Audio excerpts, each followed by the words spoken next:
Sorry if you guys right. can hear me eating my sandwich. And that's caught on the Twitch stream. Hello, Good. everyone. Just so everyone knows, I'm eating a sandwich right now. Yep, nothing wrong with that. And you A can have D&D sandwich. Yes. Hello, everyone, and welcome to the latest episode of Forever DM No More. This is an actual play audio-only campaign of Wizards of the Coast's 5th edition Dungeons & Dragons adventure, Waterdeep Dragon Heist. This is episode 3, but before we get started, we have a couple of announcements to get through really quickly. So first and foremost, the Drunk stream is on January 27th. So join us for that. That will take the normal Sunday time slot of 5 p.m. to 8 p.m. Eastern Standard Time. There will be prizes, polls, and a lot of fun, so stop on in and say howdy. I wrote all this down this time. And also, if someone would please lift the curse on starting our new campaign, we'd all appreciate it.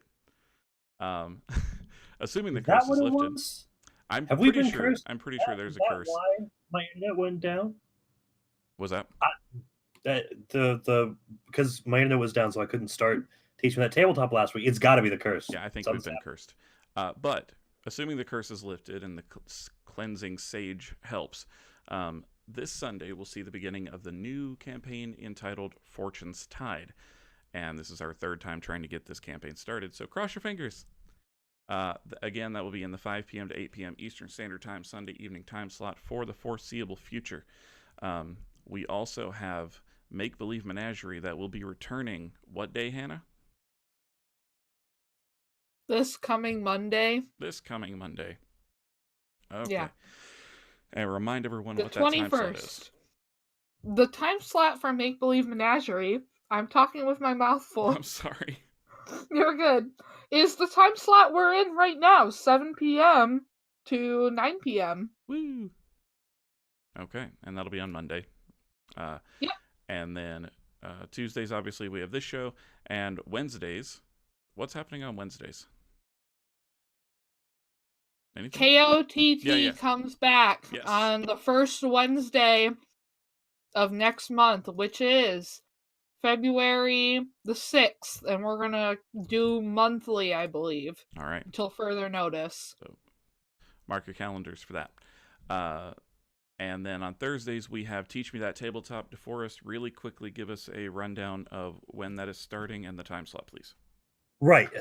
So just like last week, like it was supposed to be, we're going to be starting Teach Me That Tabletop this week with Starfinder. Once again, this first week is going to be running down the dice system and everything about that. It's going to be starting at 3 p.m. Central, and it's going to be running for 2 hours, so to about 5. Some wiggle room. But yeah, that's that. Okay. And I think that's everything during the week, because we're off on Fridays and Saturdays. And then Sundays, once again, we restart with Fortune's Tide.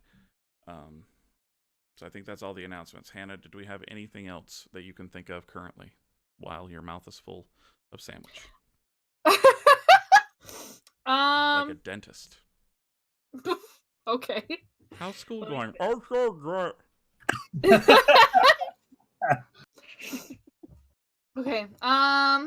We did drunk stream. We did our schedule.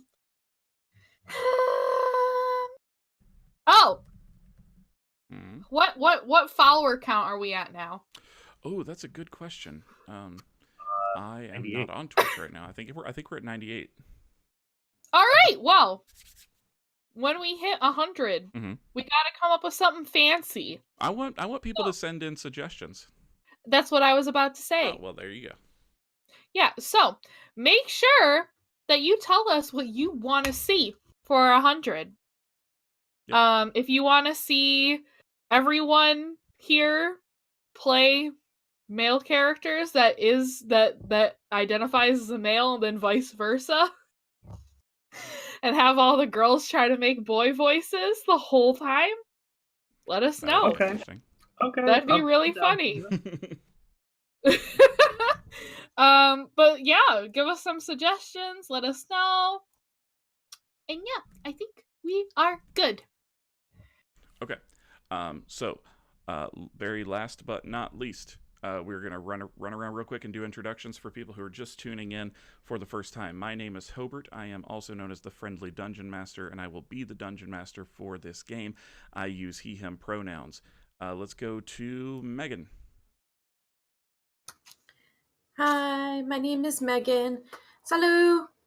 I am playing Akbar, the Aarakocra pirate. I use she, her pronouns. Fantastic. And now let's go to Rosemary, please. Hi, I'm Rosemary. I play the half-orc fighter, Kirasha, and I use she, her pronouns. All right. And Hannah. Hello, my name is Hannah, and I am the creative director here at the Forever DM No More stream, aka Micro Marisha.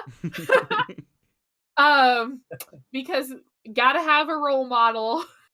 And I play Cordelia El Chortle, a noble storm sorceress, with her cute fat cat Ellie.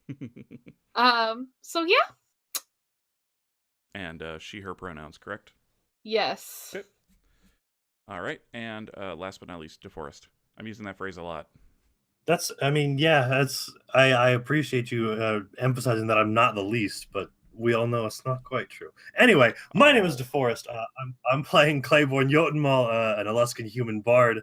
I'm not the creative director or the dungeon master. I'm just kind of here. I'm just D. Yep. No, I'm just D. All right. And D uses he, him pronouns, correct? Oh, yes. Yep. All right. So we are going to play our intro video, and then we are going to dive into the game. So we are going to go silent while the video plays. Once again, hopefully it works like it's supposed to. So yes, here it comes.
And we're back.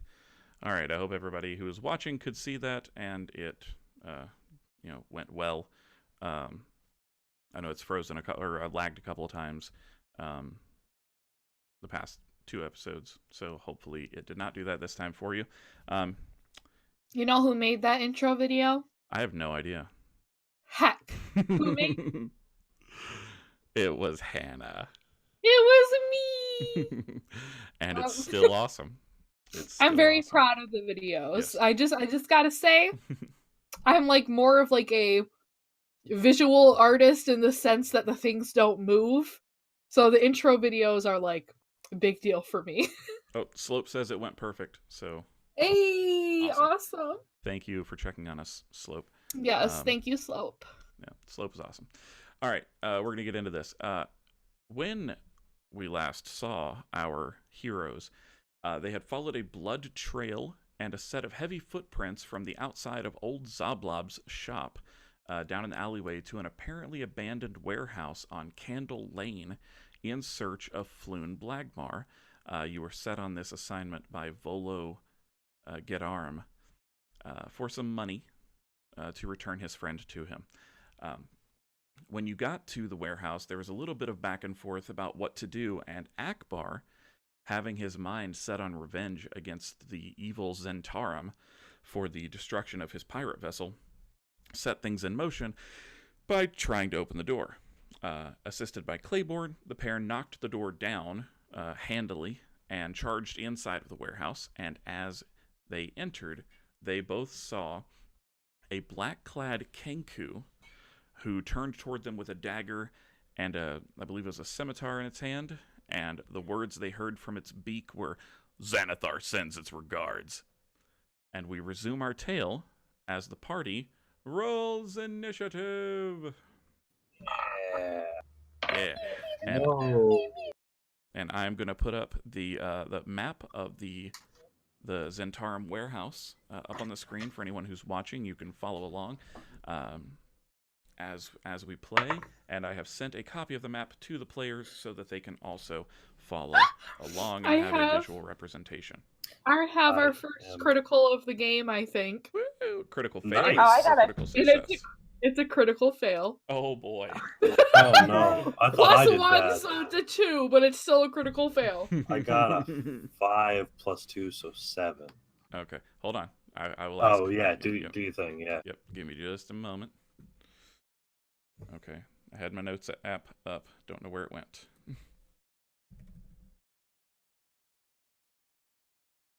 Okay, I'll just use my phone. That's fine. Okay, so I'm rolling for the Kenku right now. Yeah, they're not doing well. Okay. All right.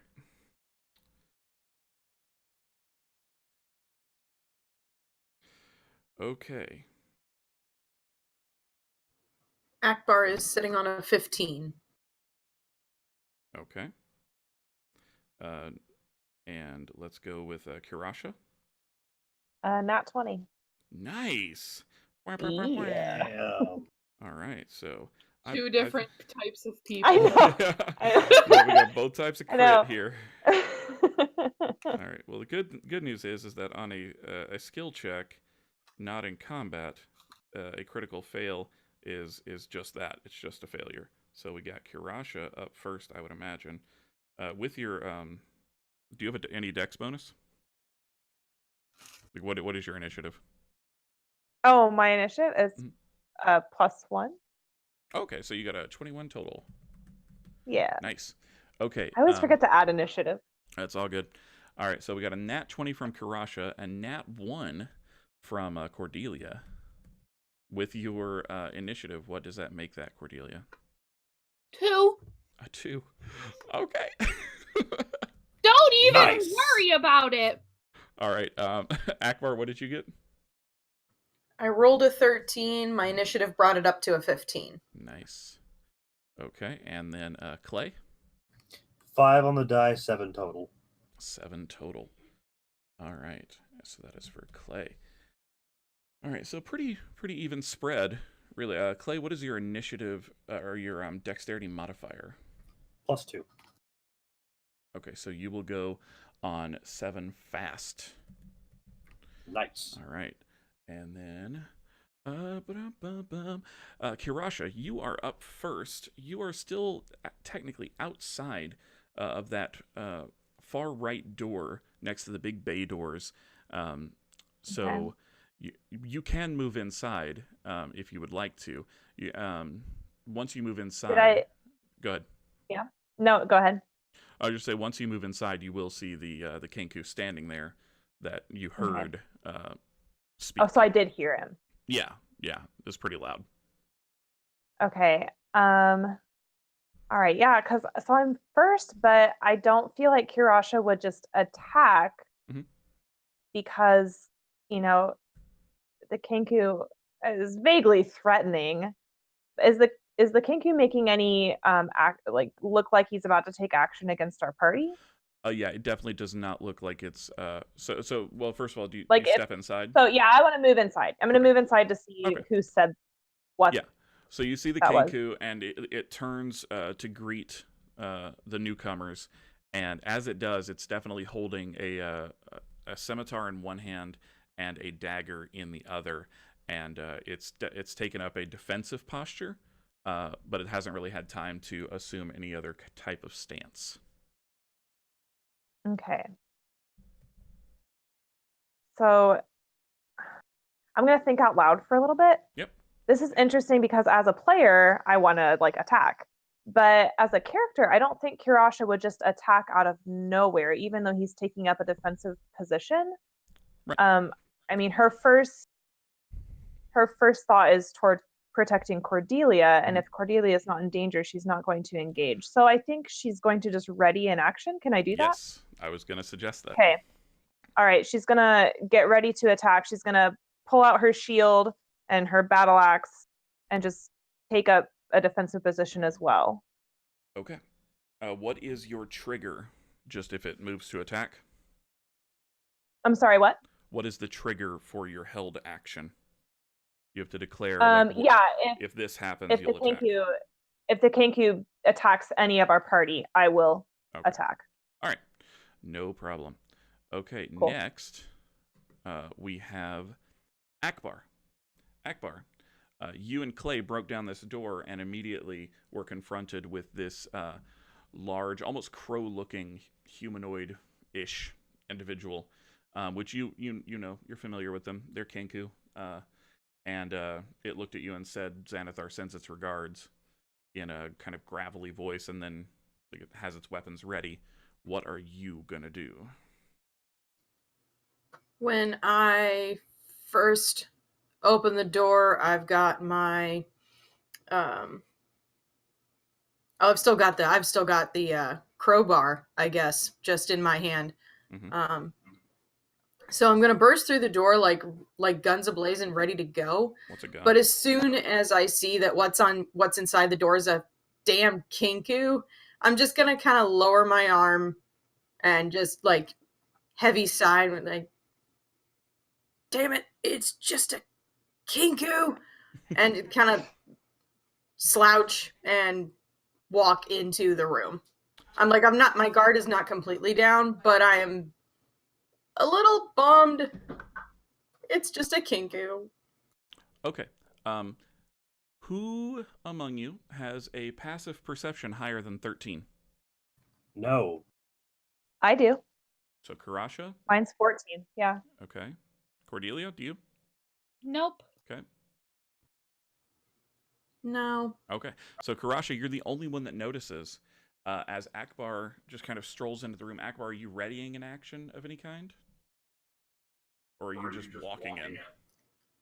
I'm not readying an action. I'm walking in, but I'm not putting away the crowbar. I've got something in my hands. Okay.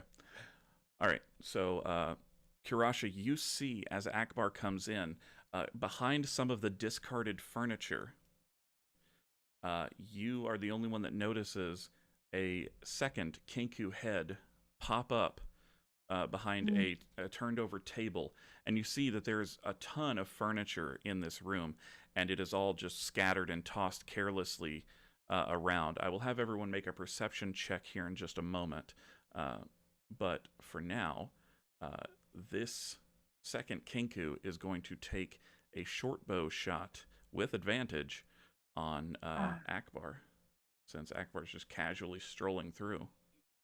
Shoot. All right, that's one.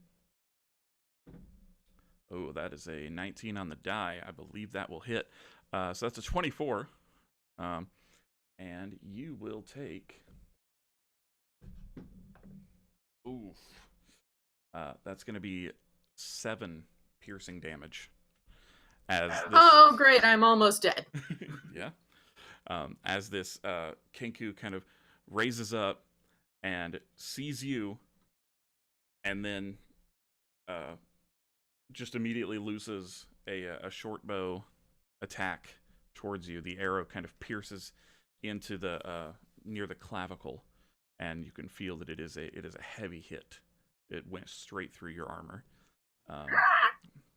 And the Kenku that fired will then move from behind that furniture back towards the corner of the room. And so that was that Kenku's turn. And now we come to Kenku number 2, which was the one that was originally out in the open. And that Kenku is going to rush towards Kirasha. Okay. And it is going to make a short sword attack against you. That's not going to hit, I don't think. Let's see. 14? 14 to hit? Nope. Nope. Nope. All right. So it swings, and you just kind of deflect the blow with your blade, and you can make a retaliation attack since you were holding your action. Okay. So do I roll for attack then? Yep. Okay. Oh boy, that's a 9. I don't think that's gonna work. A 9 on the die or 9 total? 9 total. Oh yeah, that will not hit, unfortunately. So you swing, and it kind of deflects your blade, so you're both just kind of in this standoff. And as it kind of stares you down, you hear it say, "No time to loot the place. Just get him to the boss." And then its turn is over, and now we come to Clay. So you saw the attack on Akbar, and then you saw the original Kenku just rush up to Kirasha. What are you doing? It's pretty close to you. Okay, he's going to take a quick glance around, see if he can spot any more. Okay, yeah, I would like you to make a perception check. And Kirasha, you can roll one as well since your turn, since now you know there are more of these.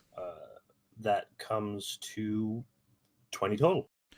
Yeah, you see the first two, the two that have taken attacks, and an additional 2 that are kind of also hidden behind pieces of discarded furniture. One is, so if you're looking at the map, the big cluster of furniture to your left as you come in the door, there's one more Kenku hidden there, and then almost directly in front of you as you enter the door, there's a bit of furniture about 20 feet out that another Kenku is hiding behind. And those 3, do they appear to have bows? Oh, it's just 2 more. And well, yeah, yes, the 2 more. Yes. Okay. Then as Clay steps forward, he's going to just, not a full step, but he's going to put his shield up and mutter, "You hear the hooves and know that Tempest rides for you," and he's going to cast Bane on all of the 3 Bane. Kenku with the bows. All right. I love it. So it's charisma save. For people playing the home game, can you remind them what Bane does? Yeah, so Bane, you can select up to 3 creatures of your choice within range, which is 30 feet. They need to make a charisma saving throw, or they suffer a D4 taken off all of their rolls for the next minute. For the next how long? Minute. Okay. So they failed with a 6 on the die, and it's charisma. They have a +0, so it's a 6 total. Yeah. Pretty sure that fails. Yeah, it does. So it's a minus D4 to all of their saves and attack rolls, correct? Yep, that's the one. Good deal. All right. Are you doing anything else? No. He's going to. Well, he'll put the axe away and draw his sword, but I don't know if he can do both of that in one time. Yeah. Sheathing and unsheathing weapons, I feel like should be a free action because you're an experienced fighter. I tend to agree. Do that. You would know how to do that, I feel. All right, awesome. So as you do this and kind of speak your incantation, though you're not aware that it's an incantation, right? You see the 3 Kenku with short bows just kind of like just their heads twitch a little, and then it's almost like they're moving a little more jerkily. Like, that's not a word, is it? No, I think it is. It's jerkily. A good word. I'm gonna make it one. Their movements are a bit more hesitant, a little more jerky than they were before. But the Kenku that was hiding in the big furniture pile to your left is going to attempt to fire at you, since you are big and look scary. Do you want me to roll the subtraction, or do you? I got it. It's not going to matter. Okay, gotcha. But, oh, yeah, it was a -4. So they rolled a 7 on the die, -4, that's a 3, and then they get a +5 to hit, which is, that comes to a total of 8. I'm pretty sure that does not hit your AC. It's actually not that far off, but it does miss. Yeah, so that one fires, and much like its companion, it is going to kind of squawk a little, but it's not a squawk like you would expect from this sort of thing. It almost sounds like a seagull, because Kenku mimic, they have no sounds of their own, and it kind of lets Now out I'm this just thinking squawk. of the seagulls in Finding Nemo. Mine. Yeah. Yes, Yeah. that is the sound it makes. It makes mine. But it is backing away into the corner where there's more furniture piled in the back, and it's basically it and the other one are just trying to get as much cover as they can. They can't quite make it back to that large furniture pile, but they're close. And now it is the final Kinku's turn, and seeing all of its companions run away and having Bane cast on it, it is going to run as well, while taking another shot. It sees that Akbar is wounded, so it is going to try to go for Akbar and just take someone out. Sorry, Megan. Well, it doesn't matter, because that's a 5 on the die, minus the d4, so that makes it 4, so that makes it 9 to hit. I'm assuming that does not hit. No. All right. So No, I'm okay. It fires, and it completely goes wide as it's running. These things look pretty unnerved already. So, yeah, you guys can engage how you see fit. Cordelia, it is now your turn. You are still outside of the warehouse. You are observing the bay door. So obviously Cordelia is going to move up. Okay. And move up closer to the group. She is gonna still be outside the bay door to keep, relative distance, but it's like, maybe 5 feet outside the door, like looking in. She can see all running away now, right? Yeah, I would say that, like, you come in and you see them like in mid panicked run, or not quite panicked, but just strategic retreat. Okay, well, without hesitation, Cordelia is going to cast Toll the Dead on the one that just attacked Akbar. Okay. So she's going to give her staff a swish, and you're going to hear those cat bells as she casts Hold the Dead. So this Kinku needs to make a wisdom saving throw. Oh man, that is a 2 on the die, +0, so no. All right. Fail. Yeah, how much damage does it take? So Kinku roll number 4. That Dimig right now. It takes 7 points of damage. Oof, nice. Yeah, that Kinku is bloodied. So as this little tinkling bell that's louder than it should be kind of just rings out, and it makes everybody kind of wince just a little bit, but especially this Kinku as it's running. It stops for a moment and just holds its head, and you hear that seagull like cry again, and then it kind of shakes itself and looks back. And you hear, "Follow the yellow signs in the sewers!" And it continues running as best it can. But it definitely looks hurt. Is that the end of your turn? Yes. Okay. Kirasha, it is now your turn. You are within range of the first 2 Kinku. Or actually, no, you're within range of all of them, really. How close am I to the one that's really hurt, the bloodied one? That one was the one that was closest to you guys to begin with, so you're probably about 20 feet out from it. I want to try to tackle it. Yeah, that's and going to be... pin it to the ground. Fantastic. That is going to be opposed strength checks. Or, well, it can use either dexterity or strength for its I want to go with strength. For you, it'll be strength, yeah. Check. Yeah, good, because... it's probably not going to succeed because it has to roll with That's Bane. a nat 20, so I doubt it. Yeah. Hey. That Bane is really good, but not necessary with a nat 20. So you see it, like, hear you coming, and it turns around and tries to brace, but it is just not prepared for this, and you just football tackle this thing to the ground. I'm gonna roll. Actually, I'll have you roll. Roll me 1d4 plus your strength modifier, please. Are you, if you damage this thing, are you intending to kill it, or are you just trying non-lethal. Okay. Right. My goal is to pin it so we can question it. Gotcha. All right, roll that damage. So I want it to lie. Okay, so that's a 1 plus 4. 5. Oh, that's Please so tell me it funny. doesn't kill it. No, it does not kill it, but it is Okay, thank God. dazed, and it is just looking up at you with these wide avian eyes, and it looks like it's barely hanging on.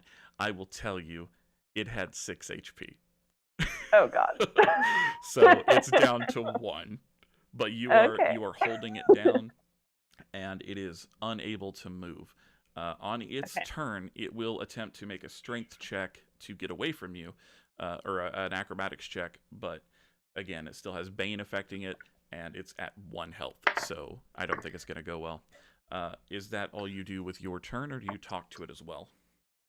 Yeah, I want to ask, who are you?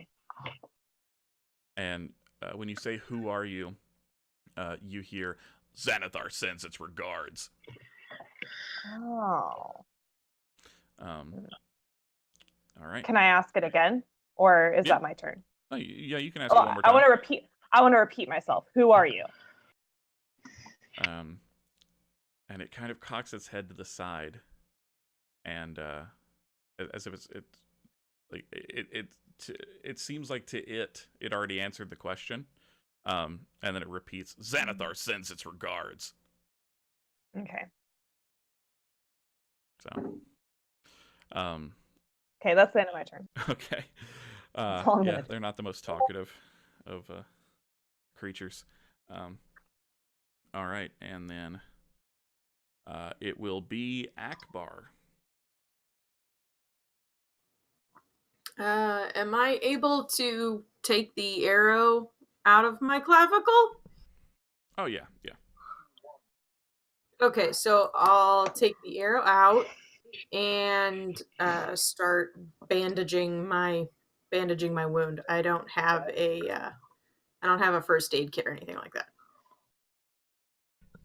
Okay, so you're not going to attack, or?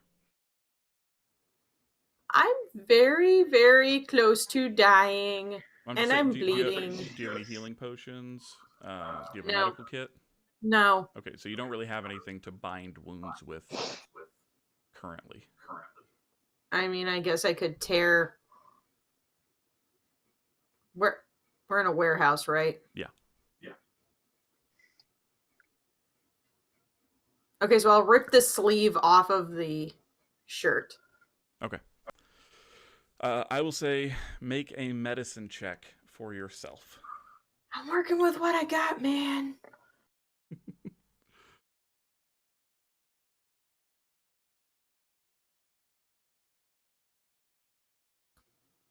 I hate my life. What'd you get? I rolled a critical fail. Ooh. I can't even tie a bandage. This bird sucks.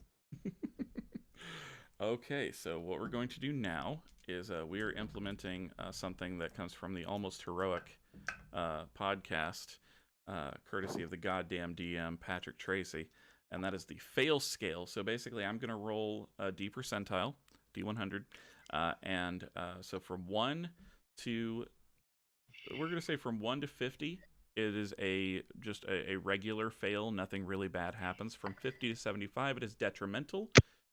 And from 70, so from 1 to 50, and then from 51 to 75 is detrimental. Then from 76 to 100, it is a critical fail. So we're going to see. That is going to be 61%. That is a detrimental fail. So, Akbar, you go to pull the arrow out of your torso, and when you finally pull it out, you pull it out in such a way that it just immediately begins bleeding even more. And you have to quickly rip off a piece of your shirt and kind of staunch the bleeding.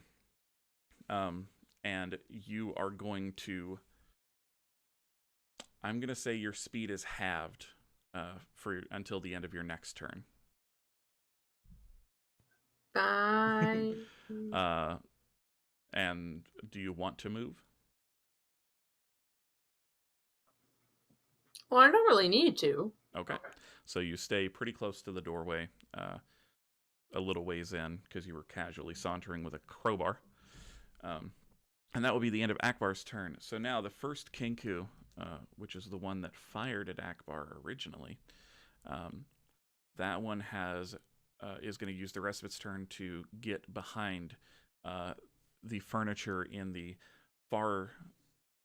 See, if you're looking at it on the map, it would be the far northwestern corner of the room. And it is going to stay there and looks like it's just waiting for someone to come close enough. So that one's going to wait. Kenku number 2 makes it to the furniture, but can't quite get behind it just yet. So it is going to whip around with its short bow ready as well. And then it is Clay's turn.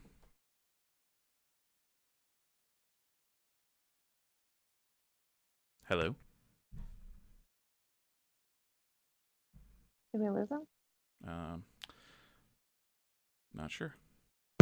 Oh my goodness, Dee's dead. No, I can see the little thing. D. How about now? Oh, there we go. Okay. Oh, there we Okay. go. Okay. For some reason, my snowball died. Oh, that's no bueno. Yep. So he's going to turn to Kirasha. Mhm. Shall we give chase? Kirasha still wants to question the Kenku she has pinned. Well,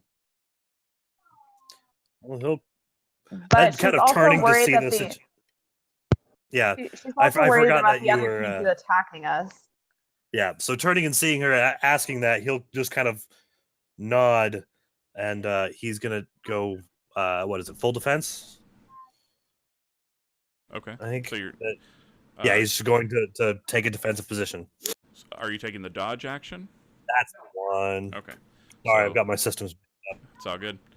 So you're taking the dodge action, and my notes went away again. Why does that keep happening? There we go. Okay, so Clay's turn is over, and now it will be the third Kenku, and that one cannot quite make it to the furniture pile either, so it is going to turn around and see Kirasha pinning one of its companions, so it is going to try to... Now, Kirasha, how are you... What is your position? Like, I know you're holding this Kenku down. Are you down on one knee, like holding it down with a knee?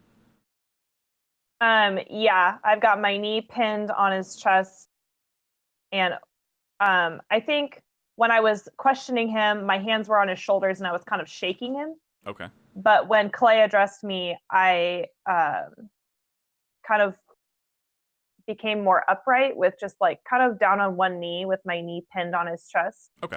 So I'm no longer bent over. I can see what's going on. Okay. Because this Kenku is just not responsive. Yeah. All right. Well, once again, it just doesn't matter because he rolled a 2.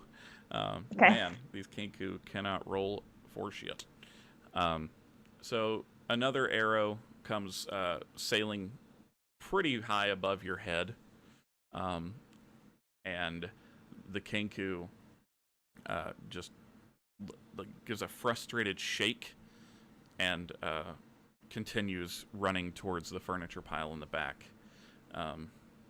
And then it will be the final Kenku, which is currently pinned underneath you. And I will say with your weight and the size difference that it is going to have disadvantage on this check to get away from you.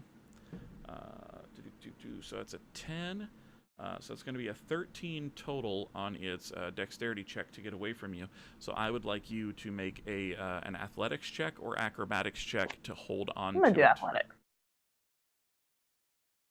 I That's a didn't roll the 9. bane. No, that's an 11. Well, That's an hold 11. on. I didn't roll the bane. Oh. Oh, and that's a -4. Ah, Oh, that's a -4. So yeah, it is definitely still pinned, and it just like it struggles heavily, and you think, oh, I might not be able to hold on to it, and then it just relaxes as much as it can, and it just goes lax in your grip and kind of at its sides, it kind of raises its hands in a gesture of like, okay, I surrender.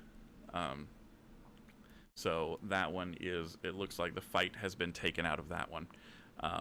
So I'm going to take it out of the initiative order because it is no longer resisting. If I get up and stop pinning it, will it go back in the initiative order? I would say make an intimidation check. Oh God, not my strong suit. Well, hold on. Yeah. What? I was going to say, I like to house rule that if you're a fighter type, and you're like obviously very large and menacing, that you can use your strength modifier in place of your intimidation score, because you're intimidating based on your physical presence, not your. So would that mean that I add my charisma. proficiency bonus too? Um, with a half orc, aren't you proficient with intimidate? I believe so. I mean, yeah, but I have a +0 with charisma, so right, we're not adding intimidation charisma. is like +2. Yeah, you get to add your strength. Yeah, so you can add your strength or your intimidation. So my strength is +, so that's what I would add. Yeah. Okay, so I got a 6. 6 total. Oh. Yeah. All right, I'm gonna roll for it. I'm gonna roll for it. It has a +0 charisma, but it got a natural 20. I knew that was gonna happen. I mean, it is definitely still rattled, but you feel like if you were to get up and let it go, that it would, at the very least, it would bolt. It might not fight, but it would at least run away. Okay. So, yeah, that will end your turn. Well, no, wasn't your turn. That was the Kinku's turn. So that will end your interaction with the Kinku for this round. Cordelia, you are up. Okay, so the Kenku that had attempted to fire the arrow at Kirasha, where is that Kenku? That Kenku is just past the big collection of furniture in the middle of the room to the left, so towards the north, and headed towards the larger furniture pile in the northwest corner. Okay, so Cordelia is actually, she's gonna move forward and like kind of get herself positioned where she is at least like in line with her party members that are like at the front lines, if not a little in front of them. Okay. And she's gonna look at her cat. She's gonna be like, "Sweetheart, wait back there." And then she is going to cast Gust just to like blow everything in the room that's in front of her, like blow up and out. Okay. Like smack it into the walls. Okay, is this an intimidation tactic, or are you trying to hit them? She's more so just trying to move everything, and if they get hurt or squashed in the process, that's collateral damage. Trying to clear the cover. It's a good idea. Yes. That is a good idea. I think I'm going to award Hannah some inspiration for that. Yeah. So the way inspiration works in our game, very similar to most games, is once, and I let inspiration stack, so it is up to you to keep track of it. You can have more than one at a time because it's silly that you would only get one. So you guys will need to keep track of how many you have, and when you use them. I'm going to use the honor system because I trust you. So the way inspiration works is it basically is advantage. You can roll 2d20 instead of 1 whenever you feel it is necessary, and you can take the higher of the 2 rolls. You can use your inspiration after realizing that you have failed at a task. So you can use it after knowing the outcome. That is very important. A lot of like luck, I don't think you can. Or no, yeah, I think it's one of them. Bardic Inspiration you can't use once you know the outcome. Yeah, you have to decide to use it once you. Yeah. So anyway, so Hannah, you have an inspiration die. What I'm going to do right now, can you read me the exact wording on gust real quick? Okay, so you seize the air and compel it to create one of the following effects at a point that you can see within range, and the range/area of the spell is 30 feet. The attack saving throw is a strength saving throw of 14. And then it goes on to describe the medium or smaller creature that you choose must succeed on a strength saving throw or be pushed up to 5 feet away from you. You can create a small blast of air capable of moving objects that are neither held nor carried, that weigh up to no more than 5 pounds. Okay. It keeps going. You want me to read the whole thing? Nope, that's fine. I pulled it up as well just to make sure that I am going to do this correctly. What I'm going to do is I'm going to roll a percentile die to see how this goes. Okay. That is going to be an 85%. So you clear 85% of the junk in front of you, leaving a beautiful path forward and eliminating all of the cover in the middle of the room. You were aiming for the middle of the room, correct? Yep. Okay. So yeah, there's no more cover in the middle of the room. You have a direct line of sight to 2 Kenku, and the final one, you can see it kind of moving behind the boxes in the northwest corner, but you can see it. Like, it's not well hidden. So you eliminate the cover in the middle of the room easily enough. Well done. And that's her turn. Okay. So that's Cordelia. Kirasha, it is now your turn. So you have this Kenku pinned underneath you. And you just saw Cordelia create a direct line of sight to 2 other Kenku. Can Kirasha ask the Kenku a question as a free action? Yes. Okay. Kirasha asks, "What is your purpose here?" It will respond, "Tie up the pretty boy in the back room." I'm sorry, what was that? I didn't quite catch it. He said, "Tie up the pretty boy in the back room." In the back room. Okay. Yep. So there's a back room to this? Tie up the pretty boy in the back room. Okay, it's largely unhelpful, so I'm going to punch it in the face. Knock it out. All right, I'm just going to say that you I'm just annoyed with the Kenku, so I'm going to punch it. Yeah, Kenku can be quite annoying. There is a very particular set of phrases that they are to repeat in this module, and I love it. So yeah, Kirasha's just annoyed that she you just knock it out, and you hear that seagull, mine, as you knock it out. And then, do I still have? I can still move, right? Yes. I want to move towards the other 2 Kenku. Are they in the middle of the room? How is it laid out? Can you run through it for me? Are you able to look at the map? I have the map pulled up. I've had it pulled up the whole time. Okay. So in the northwest corner, you can see that there are a bunch of boxes, tables, and stuff strewn about. One of the Kenku is in that open space behind those. So it's kind of taking cover behind him. It's slipped through. And one is located has just reached that pile of boxes. And the other one is not too far past the middle pile of furniture and is on his way to the northwest corner. So they're all 3 kind of staggered. Yes, very close to the stairs, but not headed to the stairs. Kirasha's going to run after them. Okay. So you do. What is your movement speed? 30. 30.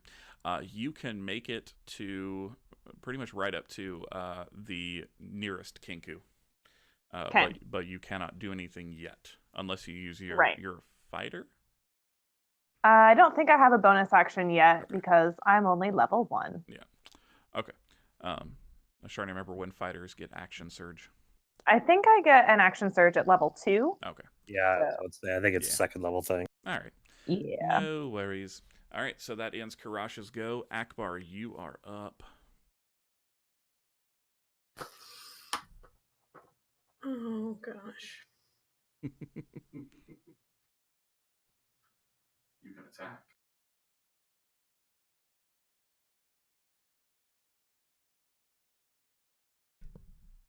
There are 3 Kenku left in the room.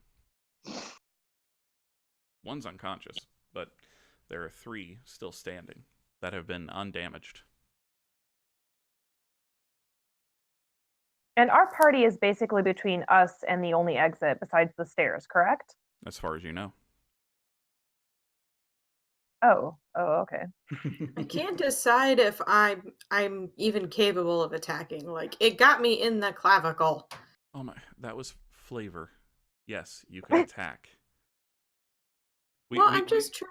We had this conversation when Megan and I very first started playing D&D, and I should remember that I cannot flavor attacks against Megan. Because if I say it sliced your arm and your arm feels a little numb, she will not use that arm. It's really good roleplay, but it's it's not how the mechanics work. So yes, you can attack. You have full range of movement except that you're at half speed from trying to rip the arrow out of your chest. But other than that, you can attack, you can do whatever. Okay, I'm going to put the crowbar away, or I'll just drop the crowbar and pull out my 2 daggers and throw them at the Kinku closest to me. Okay, you can do that. So I will see for a thrown. D, you're gonna have to help me out here for a thrown dagger. I know that like obviously as an action you can throw a weapon. Can a rogue throw a second weapon, like as their their bonus action? Yeah, I tend to say that if you are with thrown weapons, not necessarily with ranged weapons, but if you have an offhand attack, I tend to say that you can use that for thrown as well. Yeah, I would agree. Okay, but I would say I'm not 100% of the rule. Yeah, well, we're gonna say you can because they're light. They're if you can stab somebody with it, I'm sure you can throw it. All right, exactly. Make your 2 attacks with your daggers. These will be ranged.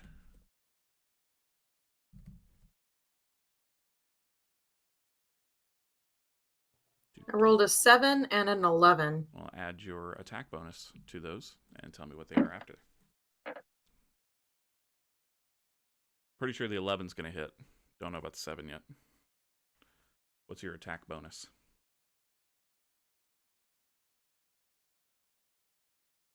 And we wait. And we wait. It's on D&D Beyond. Under your weapon attacks. Dagger should have a plus near it. Okay, I'm going to get up and help her find it real quick. Okay.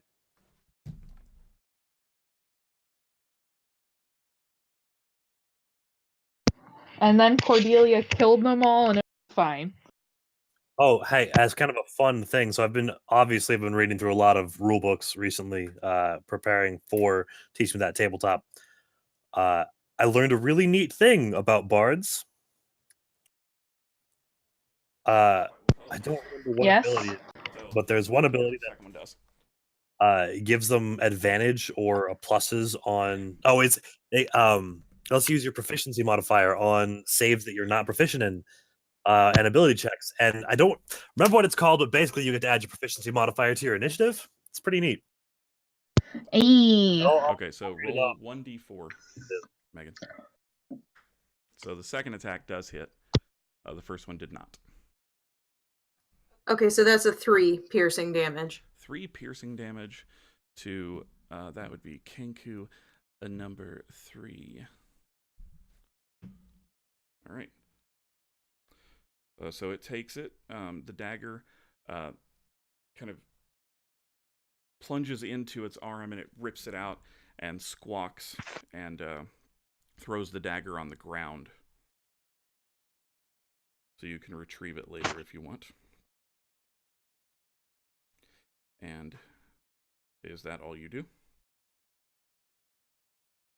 I don't think you have any. You attack action, bonus action, and yep, that's it.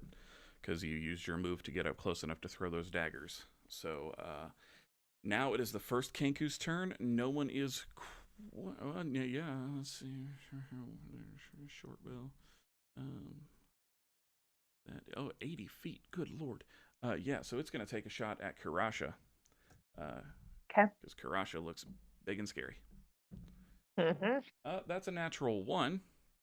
So we're going to roll Bane. on the fail scale. Yeah, so with Bane, it's a negative D4, so it's... Yeah. Oh, goodness. Love Bane.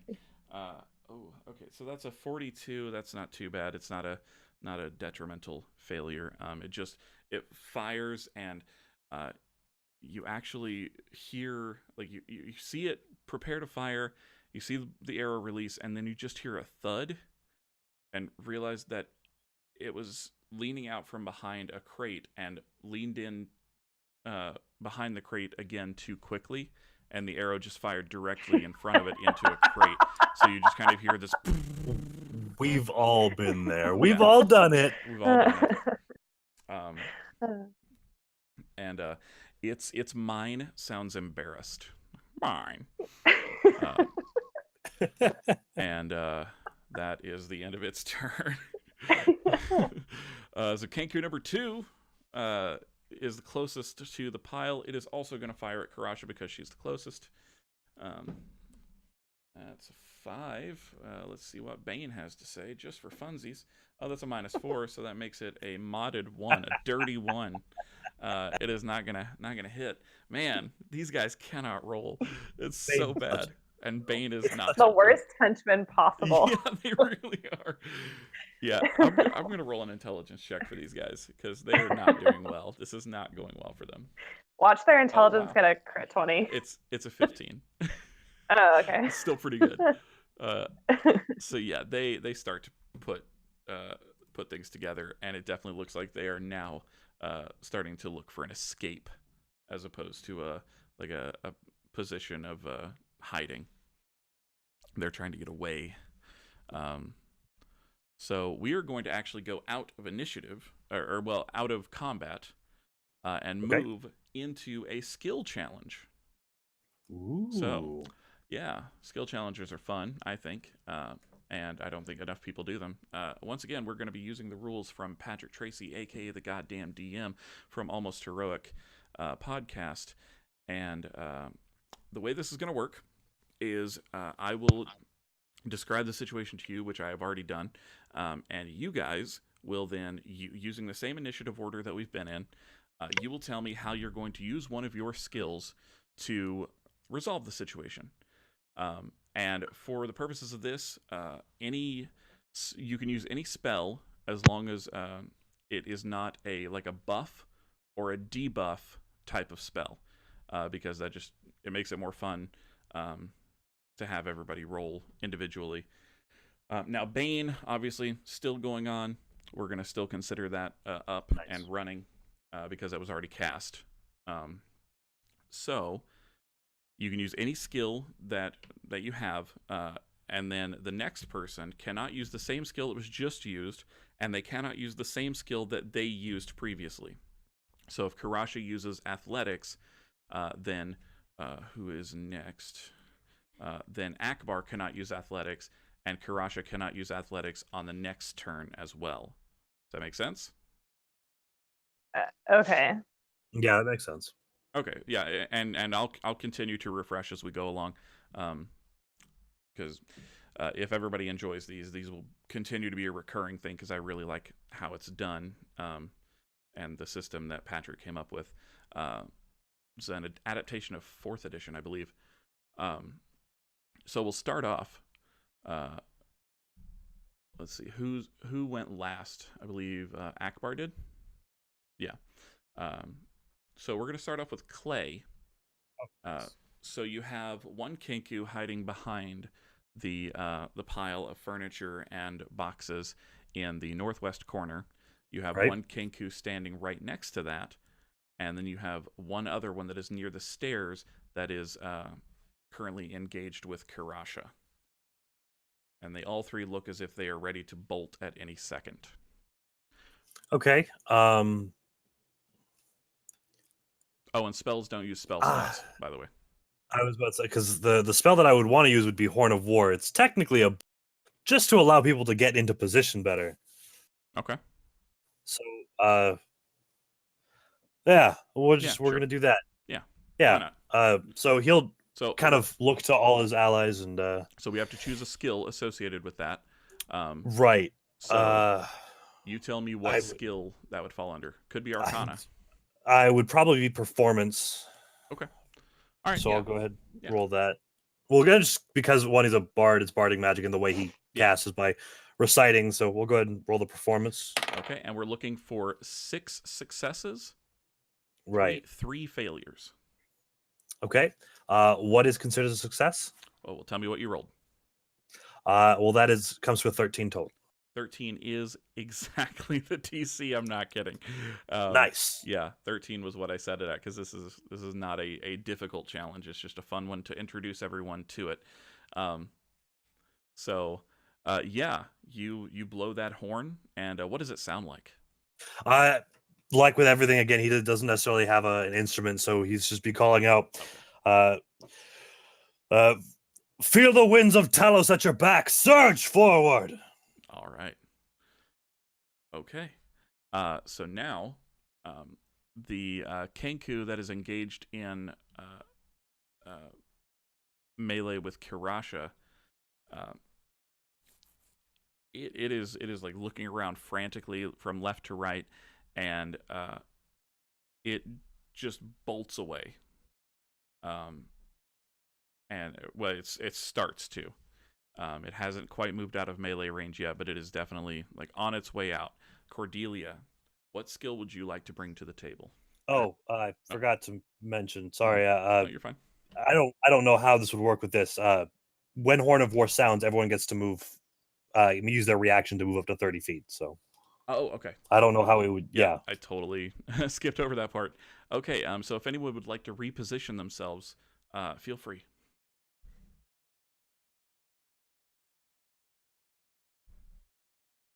Anybody? I'll move 30 feet closer to the Kenku that I hit with the dagger. Okay. Yep, you do it. Is there a way that Kirasha can... Oh, sorry. I was just saying Akbar is now right next to Kirasha. Okay. Is there a way that Kirasha can position herself so she is... Kirasha wants to be between the Kenku and any form of escape. She doesn't want to let them get away. Yeah. So you're able to. So is there a way that she can position herself so that she is? I think she's nervous about the Kenku running up the stairs. Is that where it looks like it's heading? No. Originally, it definitely looked like it was headed towards the boxes. Now, it doesn't seem to have a real destination in mind. It's just frantically looking about. It hasn't settled on where it wants to go yet. So okay, yeah, you're able to block off where you saw a window earlier.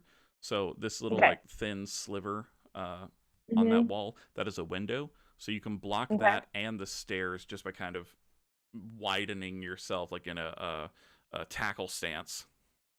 Okay, Kirasha's going to do that. All right. Cordelia, do you want to move? No. All right. What skill would you like to bring to the table?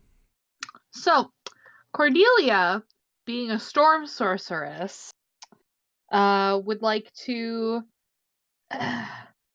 turn around where she's standing and use Arcana to use her storm sorcerousness to force shut the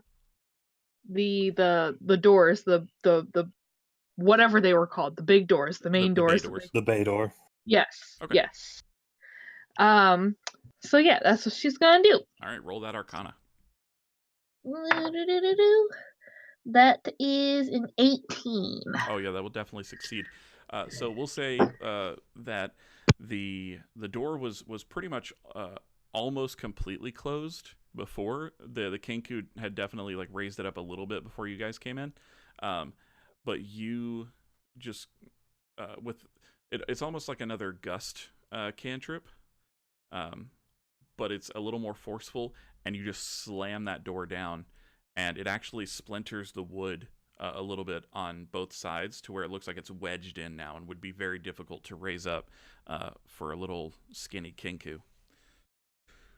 So yeah, that will be 2 successes, no failures. All right. So you have blocked off that exit. Karasha is blocking off another, and it is Karasha's turn. What skill would you like to bring to the table? Arcana is off the table. Kirasha can't do magic anyway. Yet. She can't do magic yet. That's true. So I wouldn't use that. I was thinking either athletics or intimidation. Okay. So I'm debating on tackling another Kenku. All right. That seemed to work. Or possibly Do just intimidating them and like because I Herd think them Kirasha like wants sheep. to question again. Yeah, and Herd them like sheep. I think she wants to kind of corner them as much as possible and intimidate them into cowering. And then I think she's going to ask them more questions. You can actually hear Cordelia yell, "Get the sheep birds!" So I roll intimidation. Yep, roll it. Okay, can I add my strength to it then again? Yes. Okay. Well, that's a 16. So you either add your intimidation score or your strength score. So okay, so 16. Okay, yeah, that will succeed. So that's 3 successes. Very nice.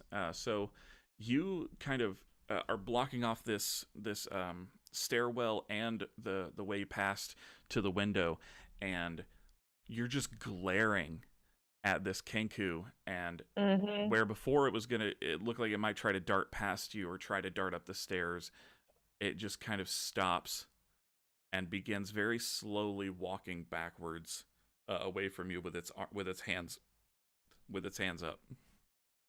And as Kirasha does this, can she speak to them? Yes. Okay. 1 question. So Kirasha asks, "Who is your master?" Let's see. At that, I'm gonna give me just a moment. I'm just gonna check something really quickly.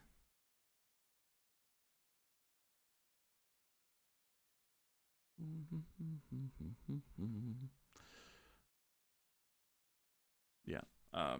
So you say, "Who is your master?" Yes. And once again, you hear a very familiar response. This is from a different Kenku that says, "Xanathar sends its regards." Okay, well. And at this point, like, you're familiar with the guilds and the factions, and at this point, given that answer multiple times, it's pretty easy to determine that these Kenku are members of the Xanathar Guild, which is interesting because they are in a Zentarum-owned warehouse. I was about to say, wasn't this a Zentarum warehouse? And that's what I was just about to ask. So if someone would like to use their turn on the skill challenge to make a perception check, I will give you more information on what you can see kind of in the corners and around, but no one has done that yet. So Kirasha, you are successful. Next we come to Akbar. Akbar will use his skill for a perception check. All right, roll it.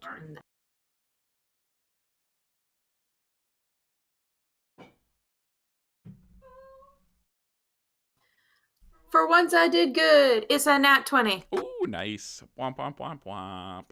Nice. Yeah, you see everything.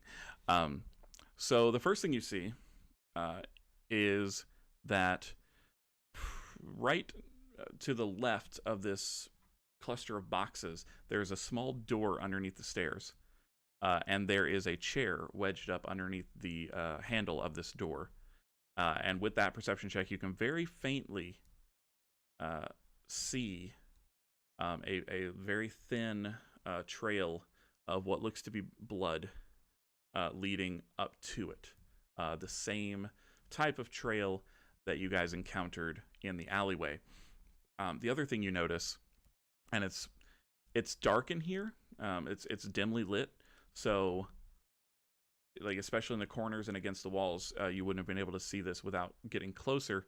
But you notice booted feet poking out from the shadows, and as you look a little closer, you see probably a dozen individuals dead, lying propped up against the walls with a pile of daggers and swords next to this group of bodies.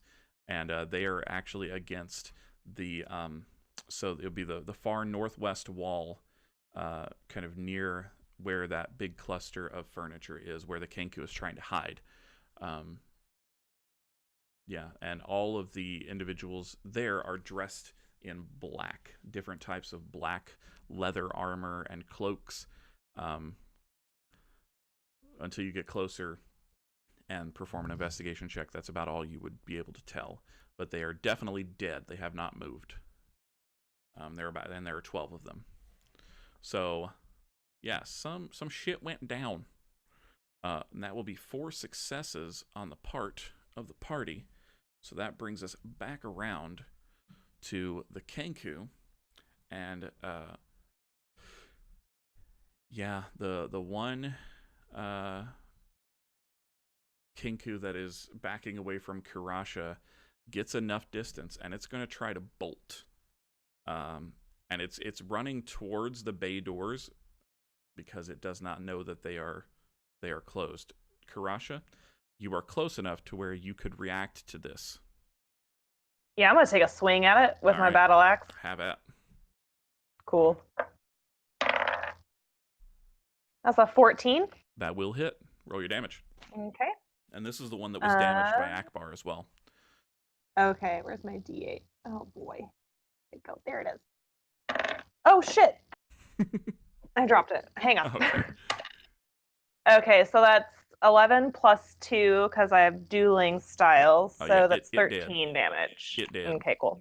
Just slash it in half. Yeah. So Fuck that Kenku. As it's running past, you just like cleave it down the back, and it just kind of splits and falls as it tries to run by. Oh, that's brutal. Yeah, that's. I'm gonna count that as another success on the skill challenge because that's awesome. So we're up to 5. She's good at what she does. Yeah. Splash and shit. So that the other Kenku see this. I'm gonna roll another intelligence check for them. Yeah, that's low. So they're not too bright. It seems they're just still cowering. That's gonna bring us to Clay. Okay. Let's see. With what's going on, Clay's he's gonna poke around a little bit since they seem to be corralled. Okay. See, we've already found some things, so he's not. But could he possibly use history? What are you trying to know? I guess you'd have to learn things first. So yeah, I guess we'll try to investigate the pile of bodies. Right. Roll it. No, absolutely not. What That's a did 1. Oh shit! All right, we're gonna roll. With 0 modifier. Yeah, that's a 1. Yep, we're gonna roll that fail scale. Man, it's getting a lot of use tonight. All right, let's see. Okay, that's not too bad. That's an 11. That's not bad at all. So you just you start to investigate, and it's dark. It's hard to see. You're not really finding much right now. Maybe if someone got a torch over here. That I probably should have thought of that as someone who does not have dark vision. Yeah, that's true. All right, and we come to Cordelia. Okay, so can Cordelia possibly do like insight maybe to like try to understand why the Kenku aren't giving straight answers? Okay. Yeah. Yeah, roll it. Okay, awesome. And you have inspiration if you want to use Yeah, we're gonna use the inspiration. it. What was it? It was a 7 plus it would have only been an 11. Oh, yep. All right. Okay, that's much better. That's a 19. 19. Okay. So the way that that we're gonna flavor this, because you're using insight, is we're gonna say that through this whole time you've been kind of just studying the room and the Kenku and just kind of thinking about like this whole interaction, and it suddenly dawns on you that number one, it's weird for Xanathar Guild members, the Kenku, to be in here, and that's the end of the skill challenge, by the way, because y'all crushed it. Yeah. And would Cordelia be the type of person to just like walk up to these Kenku and just start barraging them with questions? No. Okay. Mainly with Cordelia, it's more of she'll stand back and she will straight up judge people Okay. before she yeah, so that's kind of my approach with insight. Okay. Yeah. So you kind of, instead of people watching, you bird watch for a little bit, and you know a fair bit about Kenku. They're not entirely uncommon in Waterdeep, and Kenku mimic. That is what they do. They have no language of their own, so they can only mimic what they've heard. So these Kenku definitely seem to be mimicking phrases that they've heard, especially given the fact that multiple Kenku have said the same phrase in the exact same voice and in the exact same inflection a couple of times. So, like, they're mimicking what they've heard from other people, and historically, Kenku have a tendency to have fairly short memories. So they mimic what they've heard most recently most often. So Cordelia, she's going to specifically to like Kirasha, because she knows Kirasha had been berating that one Kenku with questions. Yeah. But like to the whole group, explains this recollection that she's had of how Kenku communicate. And that she's pretty sure that they were just cronies sent to do someone else's business based off of what they've heard. Certainly seems that way. Now, Clay. Yes. Are you still like poking around the bodies? Or are you looking no, around? He's gonna keep poking around. He's actually gonna go upstairs, and he will have the sword and shield out, going very slowly, just to make sure there isn't an ambush waiting. But he'll go. Okay, so you head upstairs now. Yeah. So once you get up the stairs, that is area. Yeah. Find my areas here. There we go. So as soon as you come up the stairs, you just see crates stacked everywhere where it overlooks the main warehouse. Okay. And you can see some of the crates have been broken open, and it's just filled with moth-eaten bolts of cloth, some bottles of what looks like it used to be olive oil, but it looks to be spoiled. And strewn about the place, you see hundreds of pairs of these wooden-soled sandals that, well, you weren't in Waterdeep last year. Right. But you've seen some people still wearing these, but it's definitely not like the more high fashion areas where you've seen them. Right. So it seems like these shoes may have fallen out of style. And you just with a quick glance, you can tell that none of this stuff is valuable. It's all junk. He'll just kind of take a quick glance at the sandals and then look at his own boots that are very travel worn, and he'll just pocket a pair of sandals that look like they'll fit him. Okay. All right. So we'll mark that in your inventory on D&D Beyond that you have a pair of wooden sandals that are, specifically a pair of wooden sandals that are no longer in style. Well, yeah, but he doesn't care. I know. I've been in Last style season's since wooden I don't know. I don't think Clay's ever been in style, to be honest. No. Cordelia's gonna see them and be all like, "Those are so last year." All right. So while Actually, scoff. while Clay is investigating upstairs, what is everyone else doing? Kirasho is curious about where this back room is. Okay. She wants to figure that out. Okay. I don't know So how to go about doing that though. well, I will say as you get closer to like where the stairs are, and you kind of round a piece of a table that's been broken and over on its side, you kind of round that corner, and you see underneath the stairs there is a small door, and there's a chair kind of jammed underneath the handle of the door. It's possible that this was it. Kirash is going to take that chair out and very slowly open the door with her shield out. Okay. Ready to ward off any sudden attack. Okay. As you do that,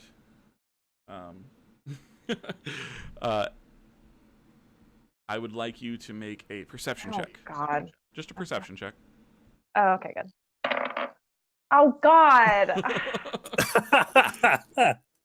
That's a nat 1. Oh, yeah.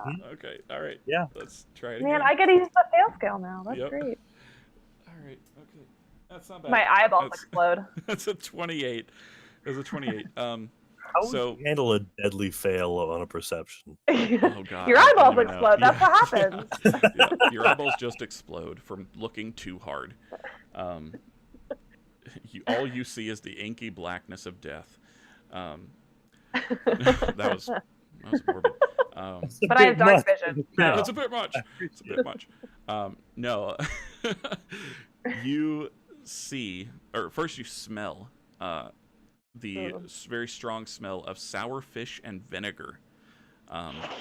And you look in and you see some discarded ropes, some canvas tarpaulins with some tattered holes chewed in them from rats, and splintered wood from some smashed barrels. With a nat 1, that's about it. But as you step into the room, you... Am I stepping into the room? Oh, I don't know if I want to step into the room. I think I want to stay in the doorway and just kind of like look around. Okay, so as you're standing there, a small plank of wood flies from the corner of the room, kind of from the darkness, and just clatters harmlessly against the door jamb, very far from where you're standing. And you hear this very, very friendly type of voice, but trying to sound tough. Halt! Who goes there? I'm armed. I warn you. Who are you? I've got many more planks back here. Who are you? And you kind of see, just like the Kilroy over a crate, you see a tuft of dirty red hair kind of poking up. It looks frazzled and frayed, and it's followed by a forehead that has some streaks of grime and blood on it. And as the face continues to come up, you see, and you have been in this town long enough to know, this is Rainier Neverember. And that is spelled, for those of you playing the home game, Renaer Neverember. Rainier Neverember. And he looks definitely worse for wear. He, again, is filthy. And he is true to his word, holding 2 planks, one in each hand, and is visibly shaking. But he's trying to like hold his ground. Kirasha's going to put her weapon away and put her shield away and hold up her hands in a sort of like, I don't mean you any harm sort of gesture. Yes, you see that you have met your match. And then she rolls her eyes. And he kind of drops the planks. It's very difficult to hold that sort of bravado for very long. I don't understand how other people do it. I am Rainier Neverember, but you probably already know that, and I am here to be taken to another dingy, disgusting location. Very well. Drag me away. Why are you in this room? Well, I'm hiding. There was a bit of a kerfuffle earlier, and I am hiding here after I escaped from those disgusting birds. Are you their prisoner? Was their prisoner. Am no longer, unless you are here to hand me back over to them. It does seem like their sort of style to hire a large individual to do what they cannot. We're looking for someone. Perhaps you've seen him? It's possible. His name is Floon Blagmar. As you say that name, you see Rainier like visibly, you see his hands tense, and he goes back into like sort of his defensive. What do you want with Floon? Can I do an insight check on him to see what's going on with his reaction to Floon? Yep. Go right ahead. Okay. While this is happening, what is everyone else doing? God. Is it another one? No, it's Clay a 2. is just gonna keep poking around upstairs. Okay. He'll holler down. There's free shoes up here if anyone. What is Akbar doing? Akbar is headed in Kirasha's direction. He hears talking, and the only humans the only like beings he unearthed earlier were all dead, so he assumes that this is a not dead body talking. Okay, I'm sending you guys a picture of Rainier so you can get a visual idea, and then I will put his picture up on the screen as well. So Clay, you are still upstairs, still searching. We'll get to you in just a moment. Okay. Cordelia, what are you doing? So Cordelia went and picked up her cat. Oh, of course. And has probably been following right behind Kirasha the whole time. Okay, so you're kind of standing behind her in the doorway. Yeah, I mean that's her bodyguard. Yeah. Yep. So you're standing behind her in the doorway, and she's talking to this grimy, smelly young man. Yeah, she's probably kind of Really like just gross. like peeking around Kirasha the whole time. It's like her and her cat both have the very same unamused feline face, but you just put it on a human. Yeah. So it's literally like slightly squint eyes, and like mouth is like pursed and is just like, what is this nonsense, basically. Okay. All right. So you're hearing this whole conversation going down, and what was the insight check again? 2 + 2, so it's a 4. Modified 4. It's hard to tell. It's hard to tell whether he's like angry by the person of Floon, or if he thinks that you're trying to hurt Floon. It's hard to tell which it is. Can Cordelia try the insight check? Of course. She's proficient in that, so. Good. That is a 21. Okay. So Akbar kind of joins you as Cordelia kind of looks past Kirasha, and you see a scared angry and confused young man who you also recognize as Rainier Neverember. And Rainier, when she mentions Floon, the reaction that evokes from him is definitely one of protection. He is worried about Floon, it seems, and is also like, he seems adrift, like he doesn't know what to do next.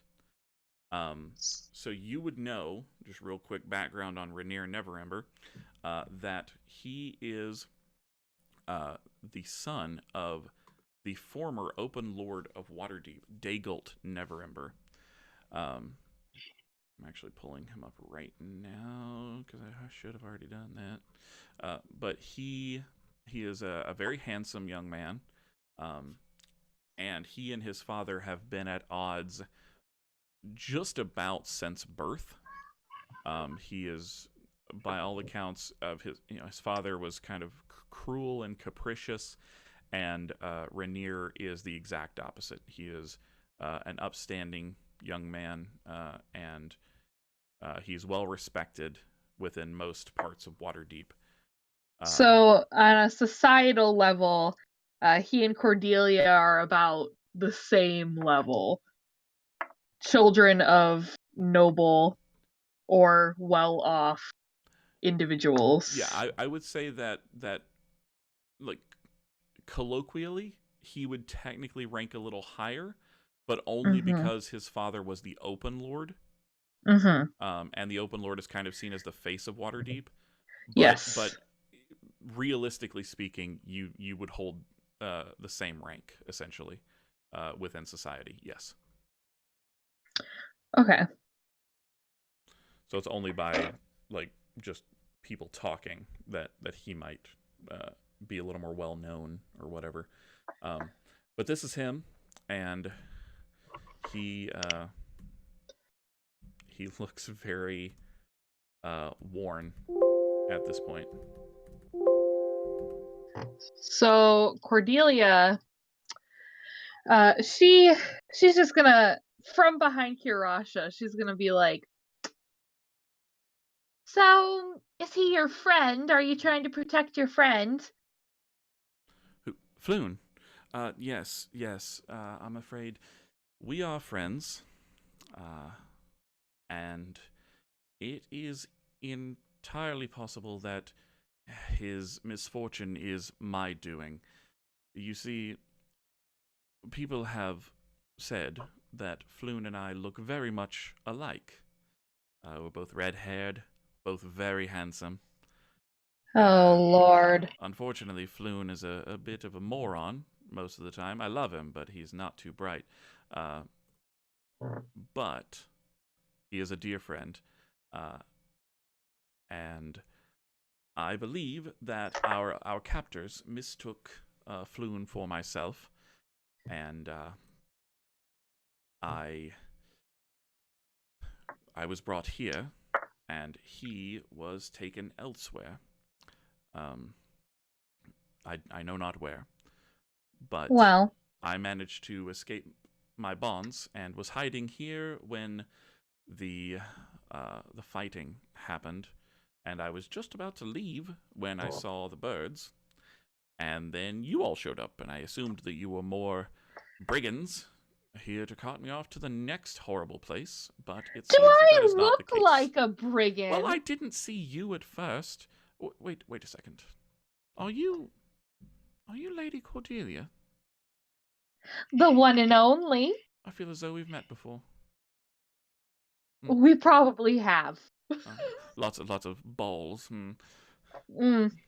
Yes. Those things. Yes. Well. Well, you know, the fancy, flouncy dresses and suits and all that. You travel with some interesting folk. Well, my friend here, this is my bodyguard. This is my bird friend over there. Bird. And then, my bird friend. And, like, when you say bird friend, he tenses up again. until he not kind of looks past that and kind sees. of bird friend. He sees Akbar and he's like, "Oh, you don't look like them. Okay, good." Yes. And then I have another friend, another big friend, but surprisingly a little more perhaps blunt than It's at this point you hear, "Hey guys, free shoes."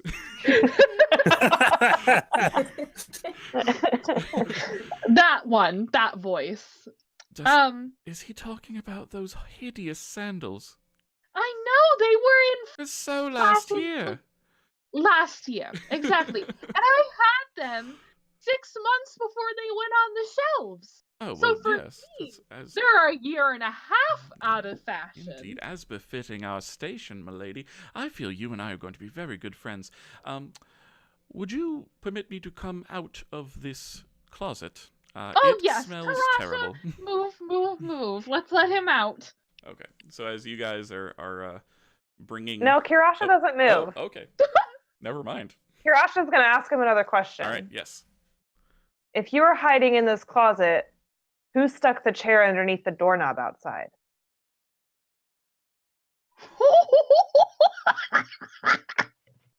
You know, that is a very good question.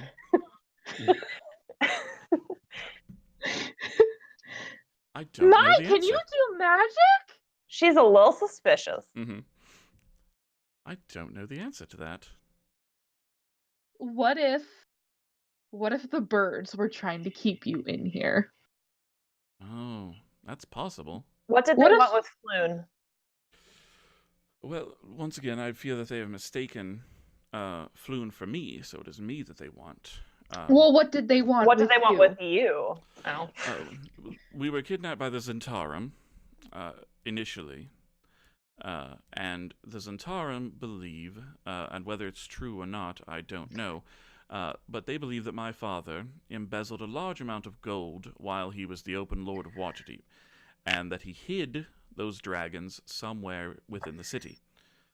And they think they can find it by using this artifact. It's called the Stone of Galore, I believe.